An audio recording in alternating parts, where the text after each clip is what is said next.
But a job like this, you've got to be able to, you've got to switch gears quickly. I mean, talk about turning on a dime. So I think part of it is encouraging people to be comfortable with being uncomfortable. So part of that is just the learning. So standing in the gap is about giving back. It's about showing up for people who have no one else to show up for them. I am Dr. Tonjua Williams, president of St. Petersburg College, and you are listening to Standing in the Gap. Welcome to St. Petersburg College's CEO conversation from entry level to executive with SPC President Dr. Tonjua Williams, Duke Energy Florida President Melissa Seixas, and moderated by Tampa Bay Times Stephanie Hayes. Woo-hoo. I am Jesse Turtle, and I love St. Petersburg College.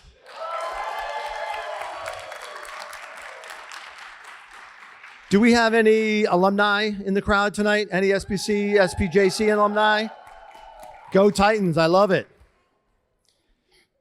I am privileged to serve St. Petersburg College as the Vice President for Institutional Advancement and the Executive Director of the Foundation. Tonight we're in the historic Palladium building at St. Petersburg College. If you didn't know, this wonderful theater facility that has been here for almost 100 years, is a part of St. Petersburg College, and we are extremely proud. We have a great staff here, and obviously Paul Wilborn, if he's here in the house. Is Paul here?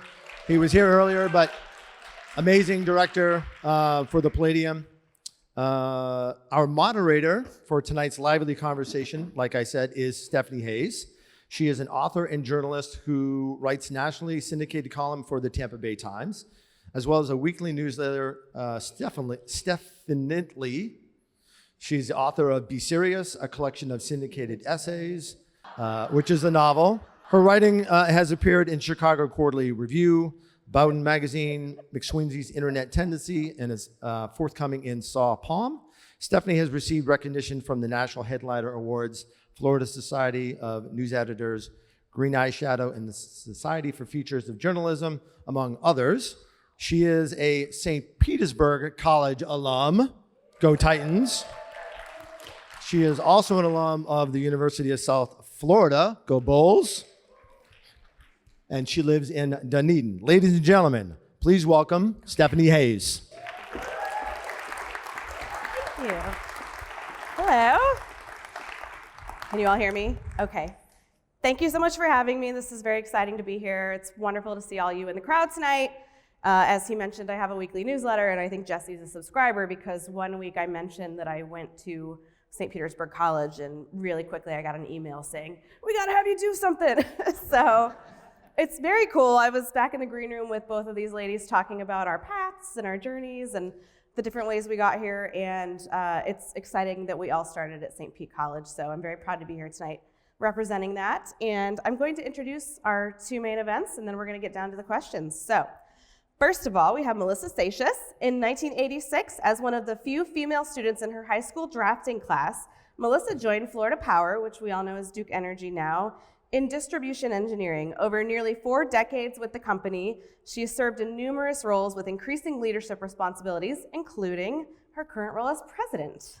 She works alongside a dedicated team of leaders responsible for powering the lives of more than 4 million people and doing business in 35 countries. And she has a host of degrees and honors, the most important one being St. Pete College. Welcome, Melissa.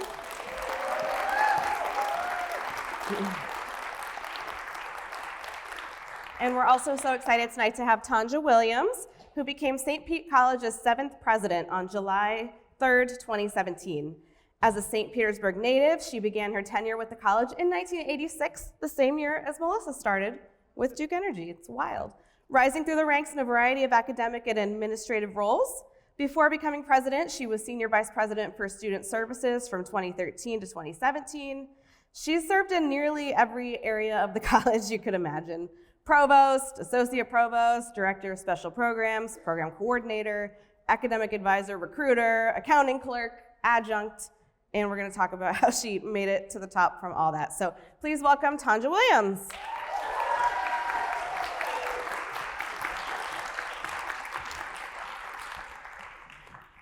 Thank you both for being here. This is so nice. It's cozy up here. take a little nap. So we have a lot of fun questions, but I wanted to start off with one that I think we can all relate to, and I'll start with my answer, which was astronaut, piano teacher, and homeless shelter volunteer. What did you want to be when you grow up? When I was young, which was long ago, I actually wanted to be an aeronautical engineer. Oh. How'd that go? Well, I ended up with a master's degree in American history, so go figure. Yeah. I had a real interest in drawing, and I was the only girl in my high school drafting class at Northeast High School, and I ended up getting a job at Florida Power Corporation. My dad was an Army colonel and attorney, so I kind of grew up with a real interest in history. And my mom was born and raised in Brazil, so I had two very different parents, really different parents. And so I kind of recognized people didn't have all the same background. So I had this real interest in history, but when my dad died when I was about 12, almost 13 years old, and I really needed to stay kind of closer to home when it came to college. And so I went to St. Petersburg Junior College at the time, and then transferred to Eckerd College, got a degree in American history, and then went to USF St. Pete and got a master's degree in American history. But honestly, the combination of having the technical experience at the drafting department and St. Pete Ops Center, coupled with what I was learning in a liberal arts program, has helped me every single day of my career, because in some ways I learned the skills that hopefully help to convey and communicate a fairly complicated technical operational industry that we're in. So, and I'm surrounded by engineers and finance and lots of attorneys. And I'm grateful for every single one of them. But having the background in liberal arts and the humanities, I think is really kind of helps me bring a different perspective. Tonjua, Cool. what did you want to be when you grew up? And then tell us your trajectory to how it went in reality. I just knew I didn't want to be poor. I'm just saying. I was raised in a single parent home, and so my mom was not educated, but she was extremely educated. She did not go to college, but she made sure her children understood the importance of education. So who else to ask except your mom and say, what should I be? She said, be a businesswoman. So I went ahead and got a degree in business administration, and ended up working for a swimming pool company, Georgia Swimming Pools, which was owned by the first African-American millionaires in Pinellas County, George and Helen Collier. And once I received my degree, they said, well, there's nothing else we could do with you here. So why don't you go down the street to that college and get a job? And so I went with 2 bachelor degrees, one in humanities and one in business administration, from Clearwater Christian College, which is a Christian college on the Courtney Campbell Causeway, or well, it used to be there, it's gone. And I went to SPC, and the only job that was open was in financial aid. And so I said, I'll take it. And 2 days later, I got it.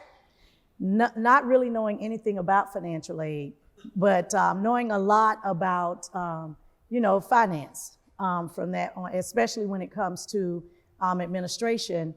And within the first 6 months, I got put back on probation. And that happened because from where I came, I was the oldest and I was the one in charge. So I thought I was in charge of the financial aid department, and I wasn't. So those of you who know Myrtle Williams, Willie Felton, yes. The late great Myrtle Williams really pulled me in and hurt my feelings to really help me learn how to fit in and how to do the work and how to be present.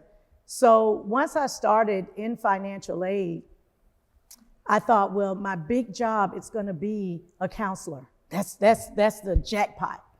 And Lolita Brown, the late Roland Martins, and a few other people helped me get into advising and counseling. John Cromer and a few other folks. And once I got into counseling, the ship just started moving. And it didn't always move up. Sometimes it moved sideways. I would take a lateral to get the experience. And after I got to the VP role, I realized, wow, is it possible? Could you do, I mean, you did the provost job, you can do this work. And I had a lot of folks who stood in the gap on my behalf and continue to do so. I wish I could say as president, I don't need people to stand in the gap, but that is a lie. One of the folks to me who got me to where I am today, besides my faith in God, my tribe, my friends, is Derek Williams. And he's right there. There he is. There's really nothing like having someone who's willing to be the wind beneath your wings to help you with your vision and put theirs aside. So how I got here, I have to thank my husband, his mom, his dad, and a lot of other people, Ann Taylor, my Link sisters, all kind of folks who held me up to get me to this point. And so I thank you all. Thank you. And Tonjua reminded me, I forgot to say this in the intro, she has a brand new podcast called Standing in the Gap. That's right. Just debuted Tuesday? Tuesday. Launched. Yeah. And this is going to be on the podcast, this conversation. So right. If you just can't get enough, you can listen again. What are some challenges that you've both faced coming up through the ranks as a woman in your respective fields? You know, I have to say, sometimes it gets a little hard to remember 40 years of, challenge-wise, honestly, and I don't know if this is just because I'm getting older, but I try not to hang on too much to the challenges. I mean, a lot of it has to do with personalities, right? Men and women. And the electric industry is very male dominated, but I will say that in the almost 40 years that I've been there, to see how women have moved into leadership roles has really been extraordinary. And when I think about being a part-time draftsperson at St. Pete Engineering, and I learned how to drive a stick shift in the parking lot, something we would never do now. There was no way that I thought about, oh my God, I could be president one day. It just seemed so, I didn't even think about it. I really just wanted to try to do the best job I could do in the jobs that I had. And I think one of the things that has helped me is that every single one of my jobs has enabled me or required me to interact with our customers and our community. And I think that has always made me a better leader. And so, from a challenge standpoint, I think a lot of it, when I reflect on it, is my own challenges, right? To be willing to, what do I need to do to the best job that I can do? And even at one point, I had been in a job for a very long time, and I loved the job, and it had a lot of responsibility and relationships with the community. And I was very torn about trying to step into a different job because I didn't want to let anyone in the community down, and I felt there were certain things that I needed to do.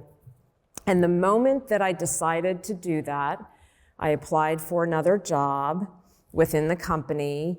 And that day, my boss called me and he said, I hear that you are applying for another job.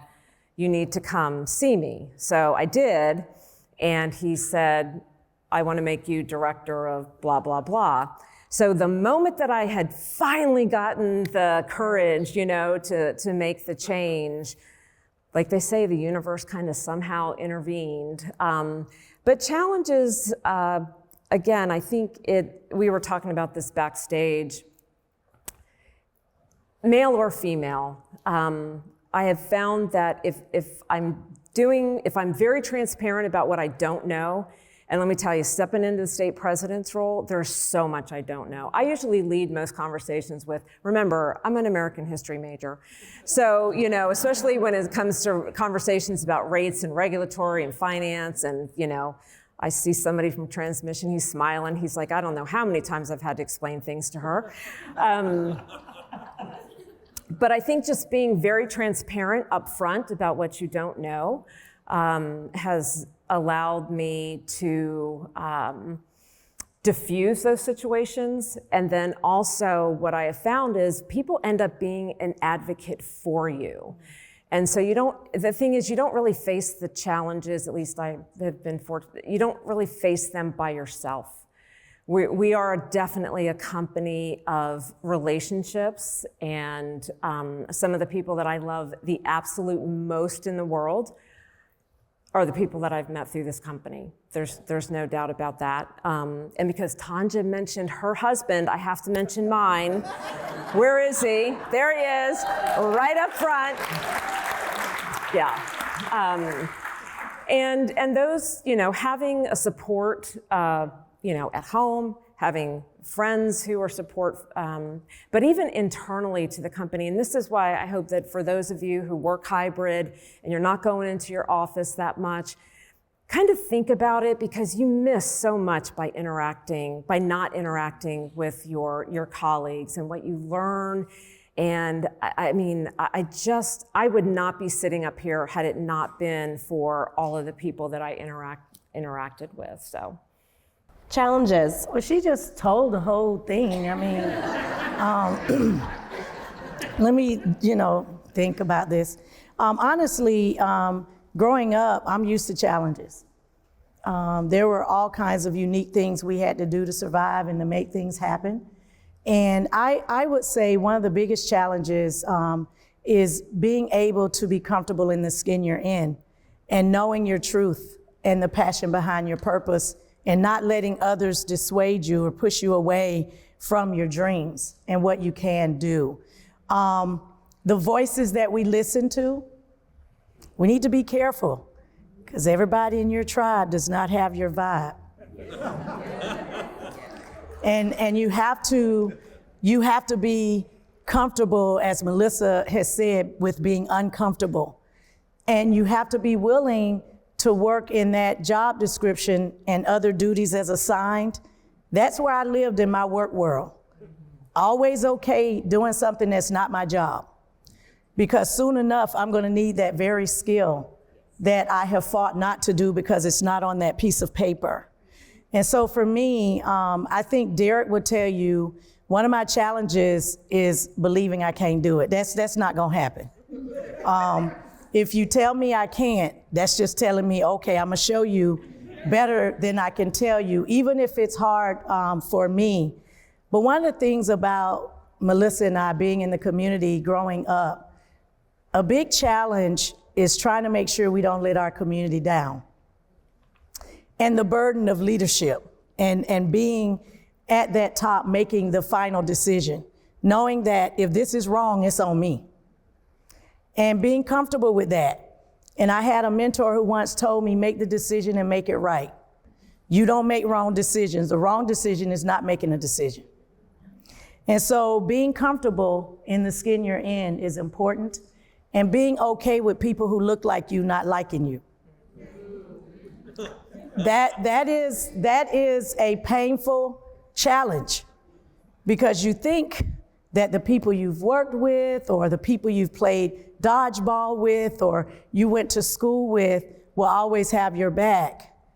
And you have to be picky about your tribe. And you have to make sure that they're willing to breathe in you and not take from you. And that's a difference. And it doesn't matter if you're in leadership or not. You have to be comfortable in the skin you're in, and that's a challenge sometimes. One of the things that I had the opportunity of doing is making a commitment to my mom. My mom died about 20 years ago, and I had just gotten into grad school, and I wasn't gonna go. And she said, I need you to make a commitment to me. And I don't make promises to her until I know. She didn't want to tell me what it was first. And I said, well, I'm not going to make a commitment to what I don't know what I'm committing to. And she said two things. One, you're going to get that doctorate degree. She said, second, you're going to do something special with your life. Don't sell your soul to get it. Don't sell your soul to keep it. Know when it's time to go. That's a challenge sometimes for leaders to say, okay, this job getting crazy. It's time to go. I say that every day. Not about anyone in this room. Crazy. To be clear. I also have a husband who I now feel will be. You need to acknowledge His feelings will be hurt. Yes. He's Acknowledge not him. here, but hey, he's alive. I think that looked weird. Anyway, Tonjua, you mentioned mentors just now, and I'm wondering, how have mentors shaped both of your careers and played a role in your life? I know I would not be here without mentors who will sit down with me and hurt my feelings, clearly hurt my feelings, let me know I'm not all that in a bag of chips. One of our former presidents has done that, who's sitting here today.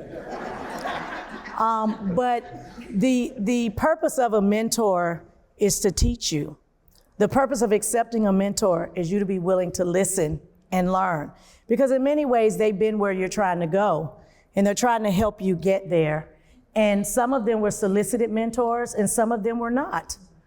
They just came and said, let me help this child, she don't know what she's doing, kind of thing. And so there are mentors in my community who have sat with me and talked to me and held me up, Ann Taylor and others who have sat with me when I wanted to quit and kept me going.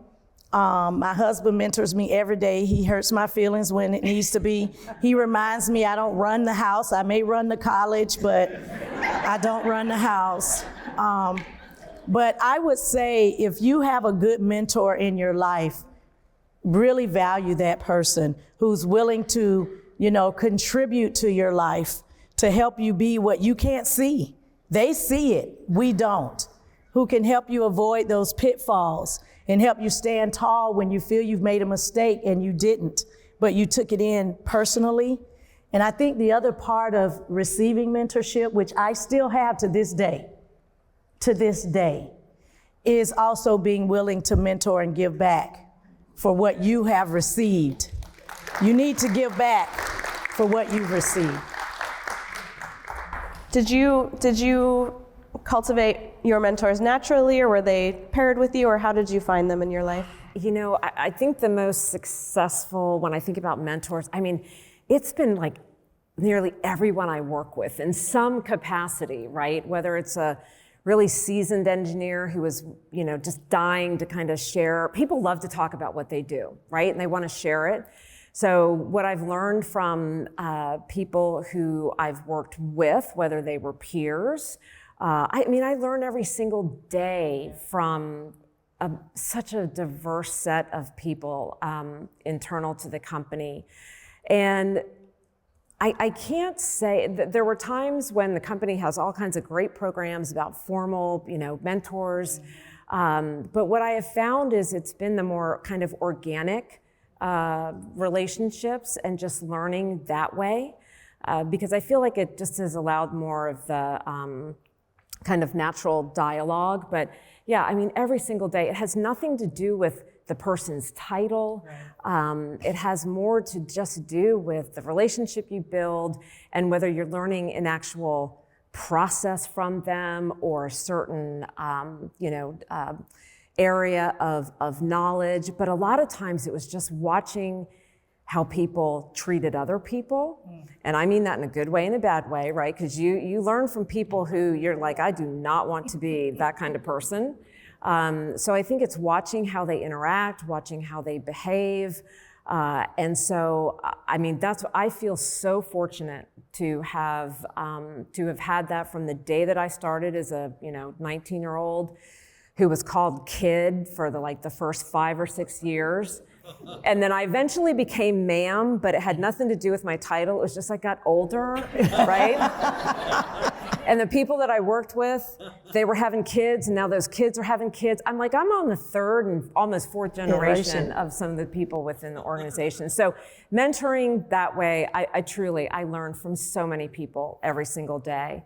And then externally, having a job that had an external facing responsibility, it has been such a gift, especially being in government community relations. The people that I have been able, is a gift to be able to interact with. I see Alan Baumstein there in the audience, who has been a great mentor to me.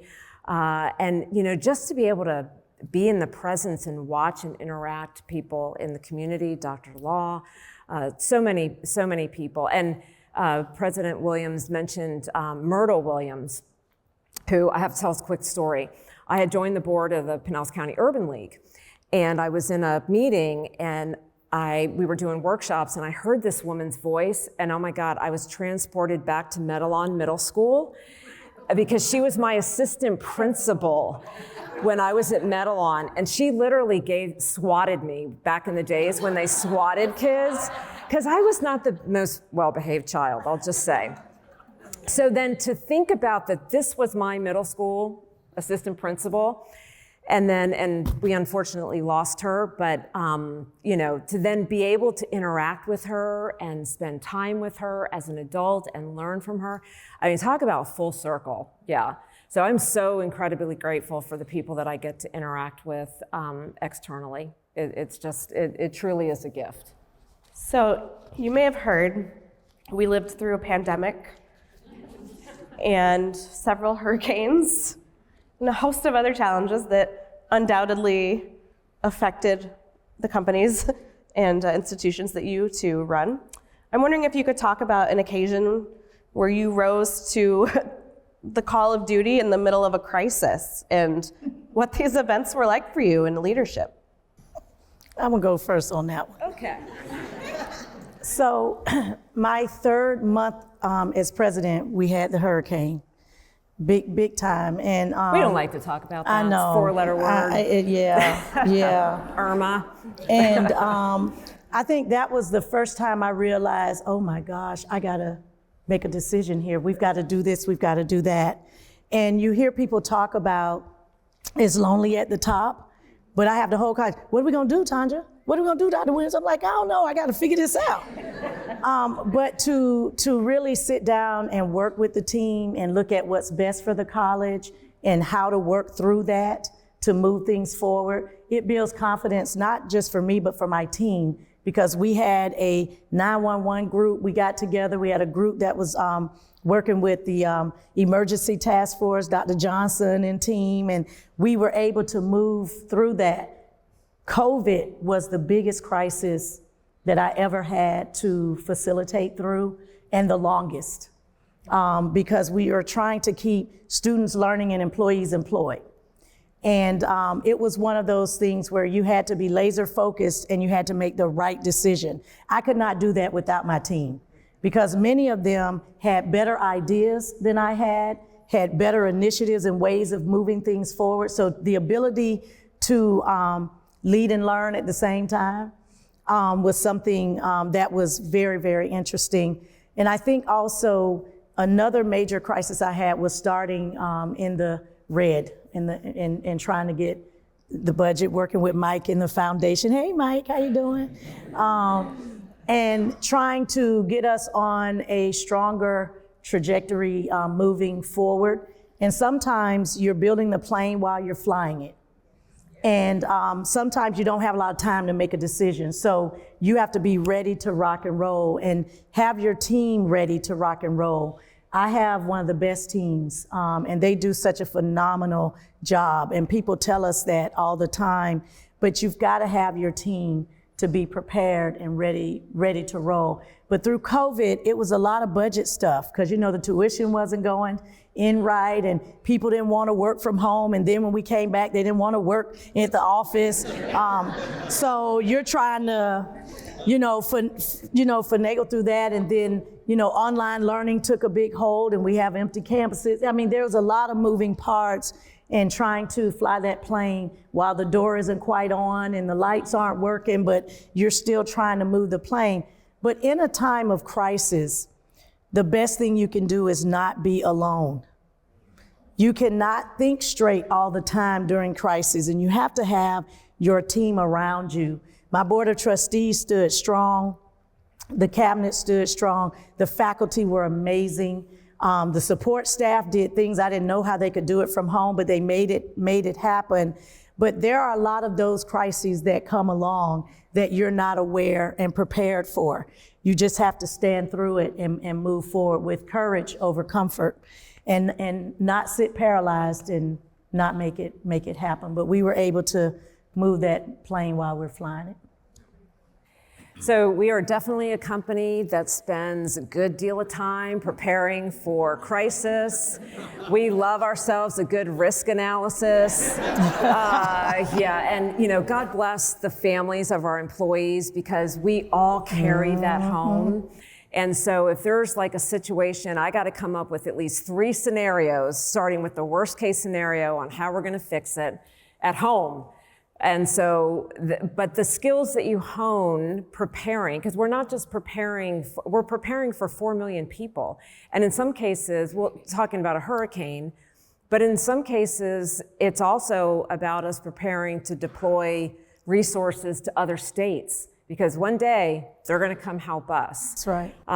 So I think one of the things we do best is to prepare for crisis, especially natural disasters. And I have to say, it's kind of sometimes the oddest thing for a hurricane when we are all housed, the team the incident command team that's responsible for all the planning, spending time in a storm room, sometimes 18, 20 hours a day, and you leave there after 5 days, 10 days, and you love and respect those people even more. It says a lot about it, right? Because we have a common determination to help our customers, right? To do the right thing. And so for me, my Vice President of Government Community Relations is here. She's also our liaison officer. That's her role during the incident command structure, which I used to have that. When I became state president, I'm like, can I be incident command chief again, or liaison chief again? Because it's just this constant energy of solving problems. And so as state president, my role in the crisis has really been to go out into the field and working with our state officials and local officials, whether it's the Pinellas County EOC, and they've got a press conference, and Jeff Baker doesn't need my help, but for whatever reason, if I'm there or if I'm with state officials, giving an update on behalf of all of our customers. But I don't do it alone. I have the privilege of standing in front of people, either one, to take the responsibility of maybe where we fell short, because we're not perfect, but most of the time it is to proudly represent the men and women who are leaving their own families and putting themselves in some pretty, dangerous and uncomfortable positions, and talking about a job well done and getting power back on and having customers thank us for that. And it's not me as state president, but I tell you, our line personnel who are out there, we have women who want to bake cookies for them, and they want to do their laundry, and I'm like, trust me, you don't want to do laundry of a lineman who's been wearing the same fire retardant clothing for 18 hours. So crisis is a part of, the electric system powers the lives of everyone here. Yep. Your jobs, your homes, your play, your community. It's a huge responsibility, but it's a privilege to do that. And so we have to be prepared for crisis. We have to be.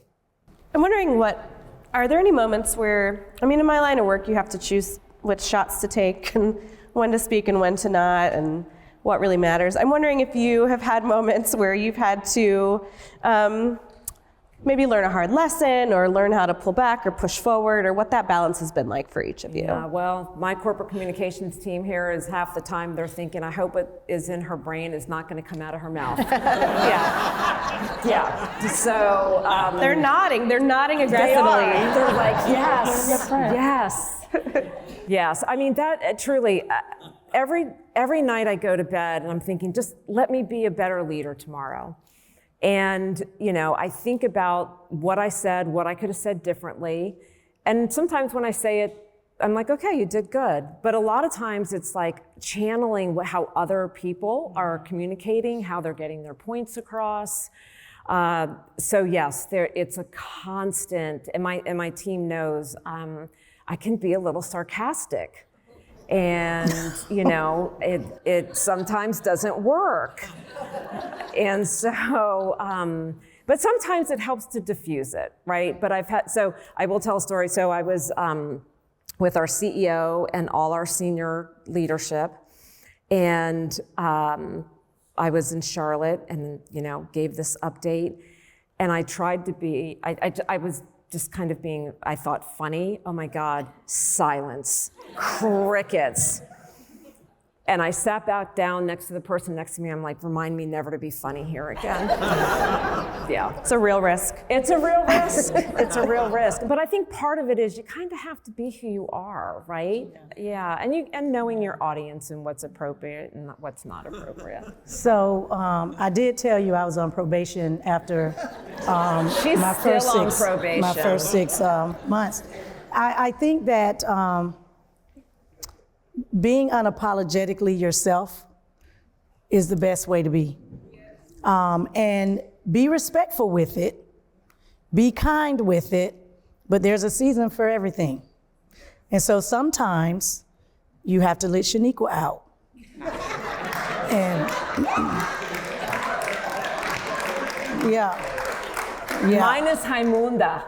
Yeah. And, as a woman, you have to be careful when you let Shaniqua out. Sometimes it won't be looked upon as being a nice leader. I think you're nice. Thank you. But we have to, I think we have to be careful when we do that, but sometimes you have to do that. And it may be misunderstood.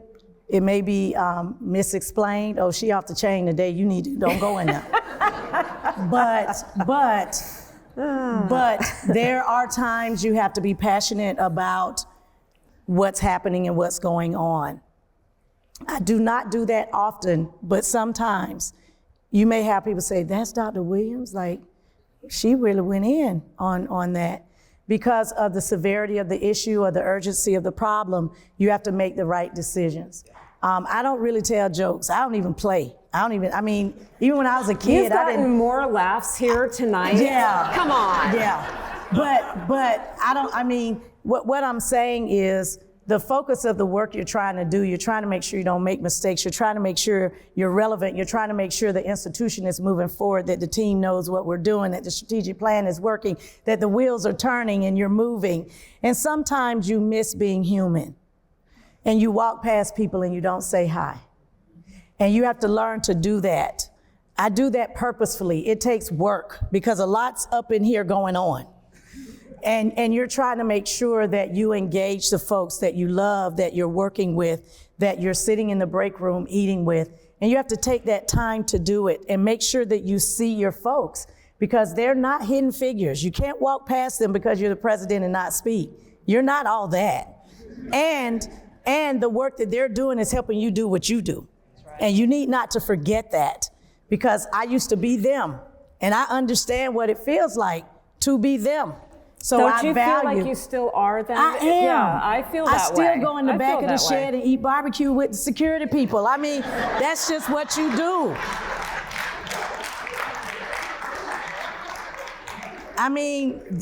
We were all in it together. Yeah. And so you have to not forget all of the people who you work with. And nobody at the college works for me. When people say I work for, I say, no, you do not. You do not work for me.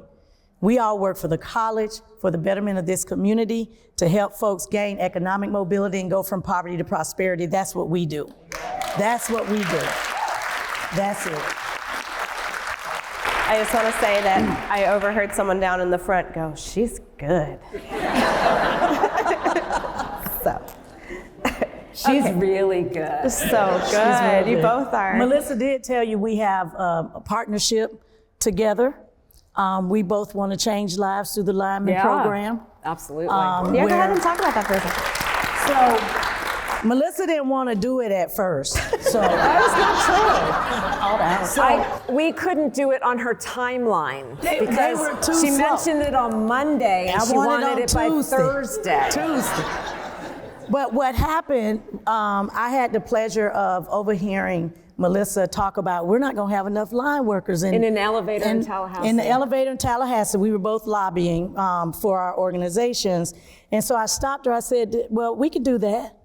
And she said, okay, hit me up, call me, we'll do it. So I called, she's like, okay, we'll get to you. So I call again, I'm like, wait. When are we gonna do it? So then I started bothering Jeff. I think it came to a point where when Melissa would see me, I really believe she would turn around and go the other direction. Because and we serve on all these boards together. That's right. Yes. So she would look and say, here she come. Okay, she's coming.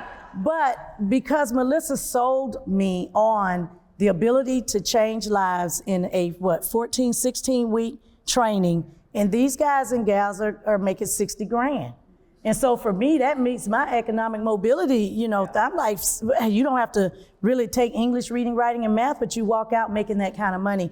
And so she invested in her team to come and work with us, to write the curriculum, and work with Power Towns and all these groups to build this program. And it is starting to spread throughout the nation of a lot of folks starting this line worker training. And, you know, Duke Energy gave their time, talent, and treasure, invested money as well in the program. And I'm gonna give you a story of a young man who finished the lineman program, and he stopped me in the grocery store and said, look what I got. And he had keys to a car.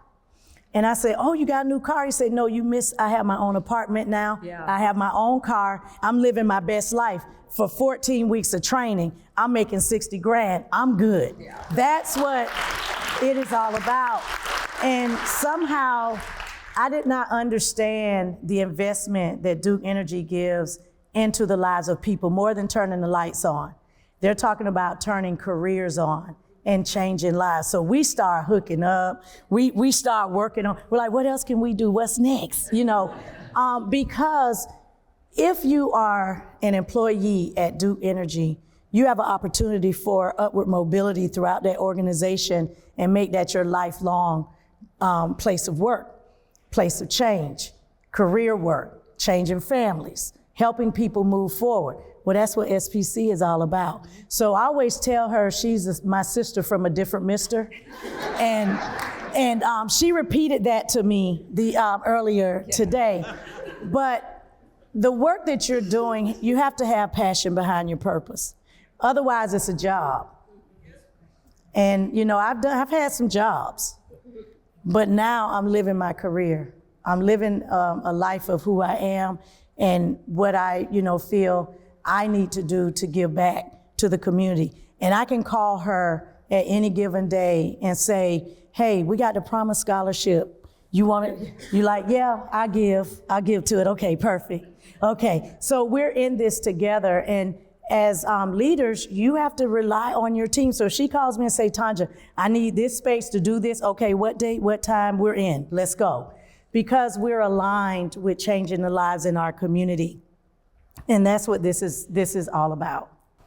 Speaking of the community, you're both, dyed-in-the-wool Tampa Bay ladies. What does this area mean to you? How has it colored and shaped your life, living, working here, playing here, all of it? Well, Tonjua was born and raised here, so I'm going to ask her to go first. I was born, and my first 5 to 6 years, I lived with my grandma in Midtown. It was affectionately known as the Deuces back then. and Sydney Hardin's. It was a family community, and everybody looked out for everybody. And I didn't know we were poor back then, but we were poor. I didn't know that till I became an adult. I was like, oh, I thought everybody lived like that. But they did not. And my grandmother used to call me String Bean. She would take me to neighbors' homes, have us clean the houses, do different things for free. You're like, well, I'm gonna get some money. No, you're gonna do this for free. To learn how to give back. And I grew up in a community near Jordan Park where everybody, Waverly Keys, all these people, we all kind of worked together. We snapped enough peas for the whole state of Georgia. But the community has grown, but it has also lost some of its specialty. As we moved into growth, sometimes you lose that little family thing that we had back then in the Deuces. But the city of St. Pete has grown by leaps and bounds, and many opportunities were afforded that were not in the past that I would like to see more of us take advantage of, those opportunities. But I did a lot of my growing up in Galilee Missionary Baptist Church with Reverend Kirby and all of those folks who would pop your hands if you talking in church, chewing gum. Then Southside Tabernacle, pinch your ear, get you straight. There were a lot of mentors who helped us grow and be who we are. I'd like to see us continue to do that. But education, opportunity has grown by leaps and bounds for us in Pinellas County. And I hope that we do take advantage of those opportunities and all the companies that are moving in and offering high wage paying jobs and things of that nature. I think that that's been great. What I think we've lost a little bit on is the family home kind of thing that we grew up on that may have been lost over time. Growing up here in Pinellas County, and I don't know if I said it already or if I was talking to you guys, but I went to Perkins, Medellin, Northeast, St. Pete College, Eckerd College, USF. And so, I've been shaped here. I became, an adult. Growing up at Florida Power Progress, Duke, and all of my service being here in the state of Florida, here in Pinellas County, it has, again, helped me in the role that I have. And we live in such a big state. When I go to North Florida, I'm reminded how large it is and how many trees. But being in the community, what matters in Pinellas County does not matter in Lafayette County. And it's not Lafayette, it's Lafayette. And so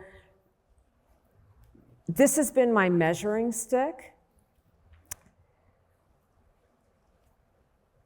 But in a way that it encourages me to embrace what's different versus saying, oh, it's got to be, more like home.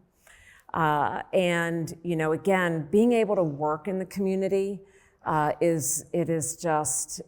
think about the people that I've met, the people I've interacted with, the friends that I've made who have made a difference to me and my family, the opportunities, the events, that I've been able to participate in, things I've been able to learn. So this place has shaped me. There is no doubt. And when we first moved here as a family, my dad was an Army colonel and he retired and he wanted to be near a VA hospital and a commissary. And we moved to Medellin and I thought Florida was the ugliest place I'd ever seen. Like, where are the hills, the ditches? I'm used to streams, not, ditches. And so it has taken kind of that evolution, but it's not just the physical geographic place, it is truly the people. And for a technical company that I'm in and my colleagues are in, and so operational, and it's changing so fast, right? As we're trying to move towards greener energy and technologies are changing. But honestly, the thing that makes the difference are the people and the relationships. And that is true externally and it's true internally. And I try to end every if I'm speaking at a conference and I'm talking about kind of technology and how we're using drones and, infrared scanning and, a lot of really cool technology, it still comes back to the people. It absolutely still comes back to the people. So yeah, it definitely has shaped me. And I think it's made a difference too, because I've had when I've had different roles with the company, especially after Florida Power became Progress and Progress became Duke, it's astonishing to me how people become very nostalgic once a company changes. I remember lots of complaints about Florida Power, and then we became Progress, and they're like, God, I miss Florida Power. And the same, but people would say, oh, you from that North Carolina company? And I'm like, nope, my entire service has been right here in the state of Florida, and I'm very proud of that. So yeah, it's been a privilege to be here and now help develop the next generation. Well, I wanted to leaders. ask you that. How are you both taking people with you on your ride? Now that you've had so many great mentors and gotten to where you are, how do you sort of pay that back within your organizations? I mean, what Tonjua talked about, because I work with some, brilliant people.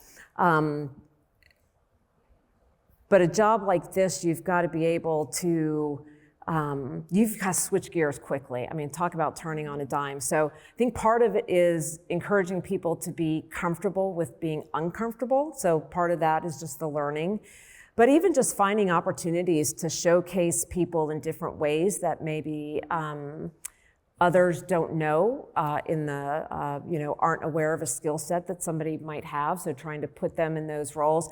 I love going and finding a person in one department, Mr. Scott, and bringing them over to another, special assignment. I've had special assignments that have lasted 3 years for people.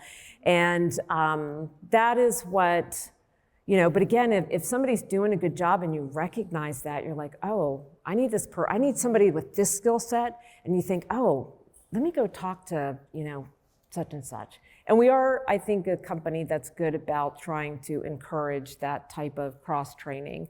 So yeah, because somebody needs to step into this role one day. And, I've still got some things that I need to accomplish and that I want to accomplish. But we always have to be ready, right? Because anything could change. So for me, I like mentoring even outside the organization. Because there are so many people who don't understand what they can do, and you can see it, and you want to help them get there. And then there are folks inside the organization, even those who may not be doing well, you can mentor them to wellness. You can help them get to where they're trying to go. But being open and collaborative and inclusive and making sure people have access to opportunities, I think is critical. And when I look at my trajectory, that's what happened for me, where people said, okay, Tonjua, try this. And you're like, I don't know how to do it, but I'm gonna try it. Okay, I got it, I'll get it done. And opening up and allowing and making those opportunities available for people. I've had team members who I would say, man, you'd be good at this job. And they're like, nope, I won't be good at it. I'm like, yes, you will. Nope, yes, you will. You will. You will. You will be good. A couple of them are in the room right now, and guess what? They are rocking it. They're doing a great job. But also it takes a comfort level for you, because every time you mentor, you're giving overs for someone else to be better. The whole focus of mentoring is to make better Tonjuas out there, right?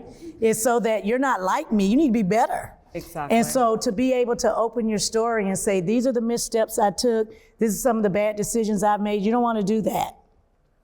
My favorite mentors are the ones who would tell me the truth, but also show me where they went wrong so that you can do it better.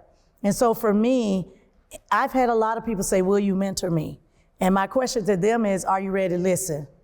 Do you want to learn? Because mentoring you to get you a job, that's not mentoring, because you got to have what it takes to keep that job. And so it's different.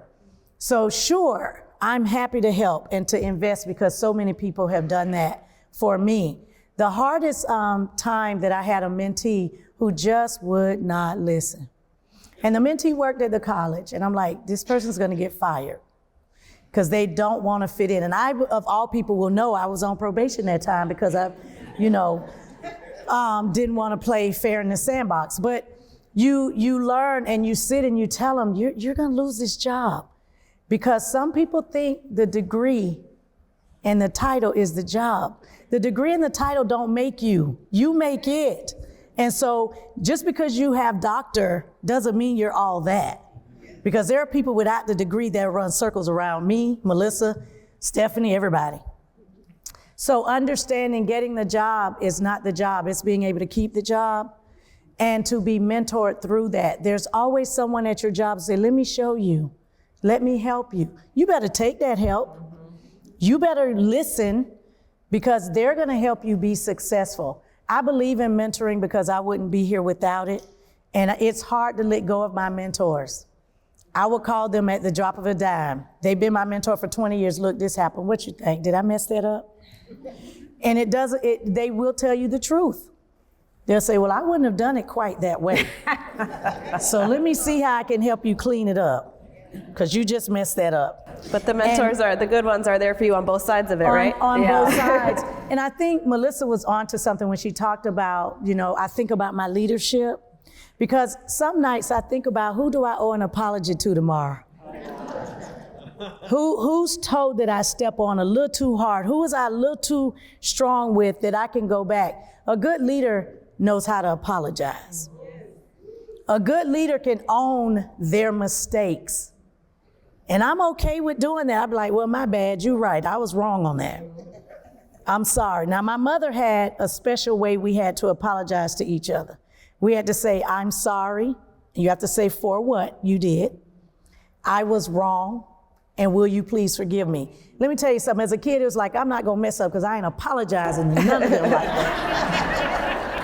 But as a leader when you stepped on someone's toes too hard. And if you don't know, they will let you know by the way they relate to you. And you might have to say, hey, you all right? Did I hurt you yesterday? Did I say something that upset you? What was it? And if it was something that I didn't know about, I'll say, man, I missed that. I'm sorry. And then we can move on and keep doing the work. But a good leader is never always right. Most of the time we're wrong. But we have to be able to own that. And I think that as a mentor, sometimes you don't know you're mentoring someone. You don't speak to them in a one-on-one. They're watching you because they want to learn from you. You need to make sure that you apologize if you do something wrong and that you own it. All right, we're over time, but I do want rapid fire, one last question. Okay. Your best tip for making it from entry level to CEO? When you find yourself in hell, keep moving.